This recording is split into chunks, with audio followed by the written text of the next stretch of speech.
கூலி ரிலீஸ் ஆகிற டைமில் 2 பேருமே மீட் பண்ணேன் அண்ட் 2 பேருமே இந்த மாதிரி ஒரு படம் பண்ணலான்னு சொன்னாங்க. எனக்கு அது மிகப்பெரிய ஆப்பர்ச்சுனிட்டி. ஒரு 1.5 மாதம் சின்சியராக எழுதினேன், முடிஞ்ச அளவுக்கு ட்ரை பண்ணேன் 2 பேரையும் வச்சு ஒரு படம் பண்ணுறதுக்கு. 1.5 மாதம் கழிச்சு நேரில் போய் மீட் பண்ணி 2 பேருக்கும் தனித்தனியாக நரேஷன் போச்சு. 2 பேரும் ஈக்குவலாக எக்ஸைட் ஆனாங்க கதை மேலே. பட் ஆனால் என்னென்னா ஹெச் வினோதனாவும் விஜயனாவும் ஒரு நாள் கூப்பிட்டாங்க. ஸோ அது கேமியா பண்ணேன். அதுக்கடுத்து ரஜினி சார், கமல் சார் படம், அதை பற்றியும் நிறைய விமர்சனங்கள் போயிட்டு இருந்தது. என்ன எது கிளாரிட்டி இல்லாமல் அதை பற்றியும் என் சைட்லேருந்து ஒரு கிளாரிட்டி கொடுத்துருன்னு ஆசைப்பட்டேன். கூலி ரிலீஸ் ஆகிற டைமில் 2 பேருமே மீட் பண்ணேன் அண்ட் 2 பேருமே இந்த மாதிரி ஒரு படம் பண்ணலான்னு சொன்னாங்க. எனக்கு அது மிகப்பெரிய ஆப்பர்ச்சுனிட்டி. கிட்டத்தட்ட 46 வருஷம் கழிச்சு 2 பேரும் ஒன்று சேர்றாங்க அப்படின்னா, அவங்க வந்து என்னை டைரக்ட் பண்ண சொல்லி கேட்டதே எனக்கு பெரிய விஷயமா இருந்தது. ஆனால் எனக்கு அப்போ கைதி 2 இருந்தது. கைதி 2 தான் என்னோடய இமீடியட் நெக்ஸ்ட் ஃபிலிமாக இருந்தது. பட் ஆனால் இந்த ஆப்பர்ச்சுனிட்டியை மிஸ் பண்ண முடியல. ஸோ அதனால் நான் ப்ரொடக்ஷன் சைடில் சொல்லிவிட்டு நான் இந்த படம் முடிச்சுட்டு வந்துடுறேங்க, ஏன்னா இது திருப்பி இப்படி ஒரு ஆப்பர்ச்சுனிட்டி கிடைக்காதுன்னு சொல்லிட்டு நான் வந்துட்டேன். ஒரு 1.5 மாதம் சின்சியராக எழுதினேன், முடிஞ்ச அளவுக்கு ட்ரை பண்ணேன் 2 பேரையும் வச்சு ஒரு படம் பண்ணுறதுக்கு. 1.5 மாதம் கழிச்சு நேரில் போய் மீட் பண்ணி 2 பேருக்கும் தனித்தனியாக நரேஷன் போச்சு. 2 பேரும் ஈக்குவலாக எக்ஸைட் ஆனாங்க கதை மேலே. பட் ஆனால் என்னென்னா 2 பேரும் நிறைய ஆக்ஷன் ஃபிலிம்ஸ் கண்டினியூஸாக பண்ணிகிட்ருக்காங்க. ஜெயிலர் 2 வரைக்கும் ரஜினி சார் ஆகட்டும், இப்போது கமல் சாரோட அடுத்து அன்பரி மாஸ்டர் டைரெக்ஷனில் வர படமாகட்டும். ஸோ எல்லாமே ஹெவி ஆக்ஷனாக இருக்குது. திரும்பவும் கேப் இல்லாமல் இன்னொரு ஆக்ஷன் போகணுமாங்கிறது அவங்களுக்குள்ள ஒரு கேள்வியாக இருந்து அண்ட் 2 பேரும் ஒரு லைட் ஆர்டட் ஃபிலிமை எதிர்பார்த்துட்டு இருக்காங்கிறது தான் எனக்கு அது மூலிமா தெரிஞ்சு 2 பேரும் சொன்னாங்க. பட் லைட் ஆர்டட் ஃபிலிம் எனக்கு பண்ண வராது அண்ட் அதை நான் ஜெனுனாக சொல்லிட்டு வெளில வந்துட்டேன். பட் ஆனால் நான் இப்போது சொல்லிட்டு போனதுக்கப்புறம் எப்போ திருப்பி வருவேன்னு தெரியாது கார்த்தி சாருக்கும் அவங்க டீமுக்கும். ஸோ அதனால் அவருக்கு கைதி 2க்கு இருந்த ஸ்லாட்டுக்கு இன்னொரு டைரக்டர் கொடுத்துட்டாரு. இதுதான் ஆக்சுவலாக நடந்தது. அண்ட் அந்த கேப்பில் வேறு என்ன பண்ணலாம் அப்படின்னு யோசிக்கும்போது மைத்ரி பிக்சர்ஸ் வந்து அவங்க எனக்கு கிட்டத்தட்ட ஒரு 6 இயர்ஸ் முன்னாடியே ஒரு அட்வான்ஸ் கொடுத்துருந்தாங்க.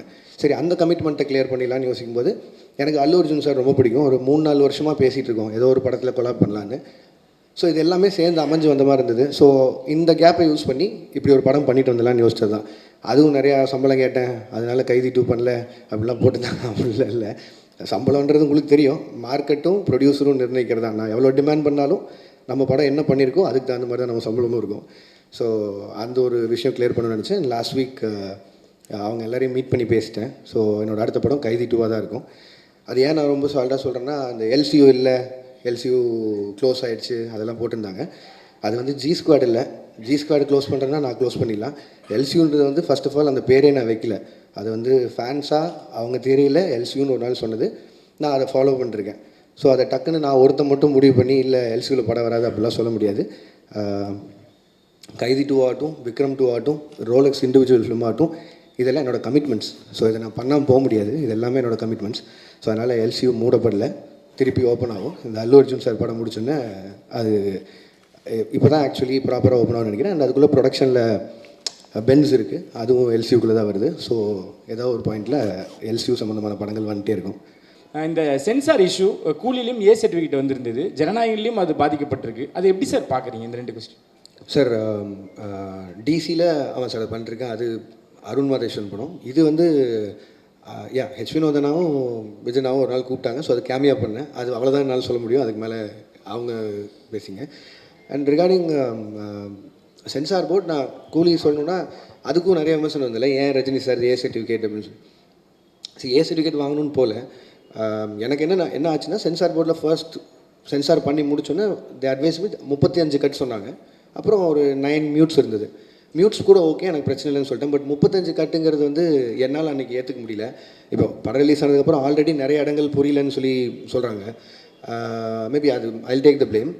நிறைய இடத்துல நான் புரிய வச்சுருக்கணும். பட் ஆனால் அதையும் மீறி 35 கட் அப்படின்னா அது படமாகவே இருந்திருக்காது. இன்னும் நீங்கள் வந்து ஒரு ஒரு ஒரு ஒரு கம்ப்ளீட்டட் ஃபிலிம் வித் ஏ சர்டிஃபிகேட்டா இல்லை ஒரு இன்கம்ப்ளீட் ஃபிலிம் வித் யூபிஏ சர்டிஃபிகேட்டாங்கிற மாதிரி தான் இருந்தது. அண்ட் இமீடியட்டாக அது நான் ஒருத்தர் எடுக்க முடியிற கால் இல்லை. ஏன்னா அது எத்தனை கோடி இன்வெஸ்ட் பண்ணியிருக்காங்கன்னு உங்களுக்கு தெரியும். ஸோ நான் ப்ரொடியூசர்கிட்டையும் பேசினேன், ரஜினி சார்கிட்டையும் பேசினேன். அண்ட் எல்லோரும் பேசி முடிவு பண்ணி வி அப்ளை ஃபார் ரீசென்சார். உடனே ரீசென்சார் அப்ளை பண்ணோம். ரீசென்சாரில் அடுத்த பேனல் பார்த்துட்டு திருப்பியும் அதே 35 கட்டு அட்வைஸ் பண்ணாங்க. பட் அட்வைஸ் பண்ணுறதை தாண்டி ரீசென்சாரில் எனக்கு சொன்னது என்னென்னா, தீமேட்டிக்காகவே இது அதாவது பிணங்களை எரிக்கிறதும் இந்த மாதிரி பண்ணுறதுங்கிறதும் தீமேட்டிக்காகவே எனக்கு இந்த மாதிரி பண்ணணும். அண்ட் எங்களுக்கான ரிலீஸ் டைம் இருக்குது. அண்ட் எனக்கு அந்த படத்தை எந்தையுமே விஷுவலாக கட் பண்ணிட வேணாம்.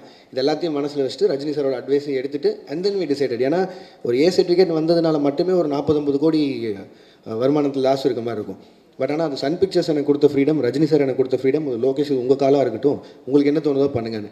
நான் ஒரு கம்ப்ளீட் ஃபிலிமாக இருக்கணும்னு சொல்லி தான் ஏ சர்டிஃபிகேட் கொடுத்துக்கிட்டது. இல்லைனா ஆப்வியஸாக இன்னும் கொஞ்சம் அதிகமாக சம்பாதிக்க போகுதுன்னா நான் வேணான்னு தான் சொல்லியிருப்பேன். பட் இதுதான் ஆக்சுவலி நடந்தது. அண்ட் ரிகார்டிங் ஜனநாயகன் எனக்கு நீங்கள் வினோத நாடு தான் கேட்கணும், நான் சென்சாருக்குள்ளே போகல, அதனால் நான் சொல்ல முடியாது. தேங்க்யூ.